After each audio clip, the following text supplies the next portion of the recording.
Mute black night, sudden fire, destruction. Disaster strikes at its own time. It is so overwhelming that we can do nothing other than accept it. It alters the course of our days, our work, our very thinking.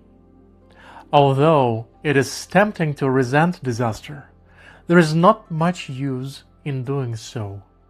We cannot say that a disaster had a malice towards us, though it might have been deadly, and it's hard to say that it has wrecked our plans. In one stroke, it changes the very basis of the day. Disaster is natural. It is not the curse of the gods. It is not punishment. Disaster results from the interplay of forces. The earthquake from pressures in the earth. The hurricane from wind and rain. Even the accidental fire from a spark. We rush to ask, why?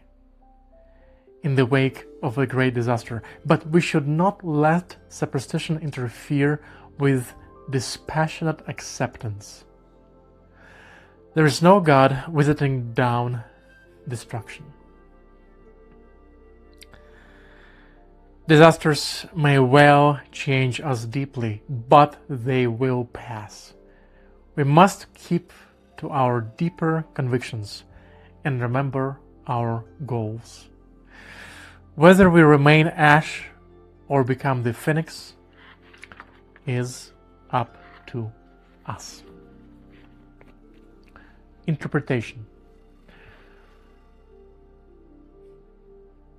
Disasters certainly vary in their severity, and there are actual disasters out there like wars, tornadoes, hurricanes, and there are things that feel like disasters.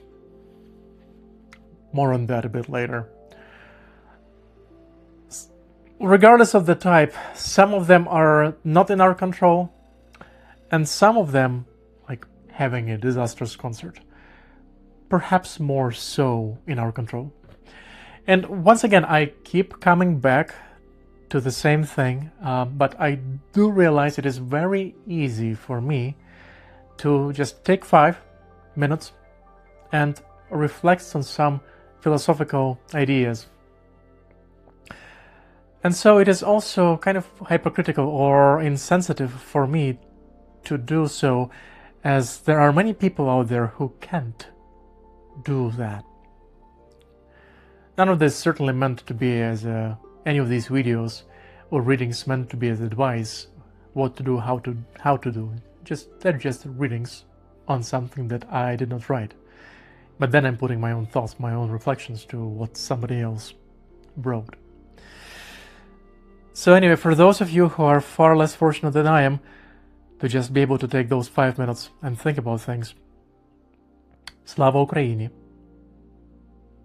And may these videos be a calming reminder of the thoughts and ideas that are outside of your and mine immediate environment.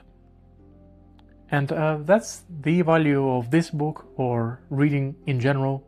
For me, it's simply an exposure to the world views, the ways of thinking that are outside of the confinements of the whatever it is, whatever geographical location each one of us lives in. Letting that aside, getting back to the topic though, and putting the element of hypocrisy aside, whether we live through an actual disaster or a perceived one, but the kind that is beyond our control, perhaps the attitude towards it is what helps to wake up next morning and start it anew, try it again. Therefore, applying principles of Stoicism is perhaps too easy for some and too insensitive to others. And once again, that's highly dependent on the environment and your situation. But perhaps considering the principles of logotherapy as defined by Peter Frankl is more sensitive, perhaps harder to achieve, but has a more healing effect on us. And the basic idea of logotherapy, rooted in the quote from Nietzsche, but also the same quote that Peter Frankl used a lot: he who has a why to live can bear almost any how. Perhaps there will come a time after another dozen of videos where I will go through the A Man Search for Meaning, that book, the second part of it specifically tied to the logotherapy, and then that application of that to musical world. And in closing, so if the disaster is of your own making, for example, a bad performance that was bad because you didn't prepare properly, I know I can relate to that.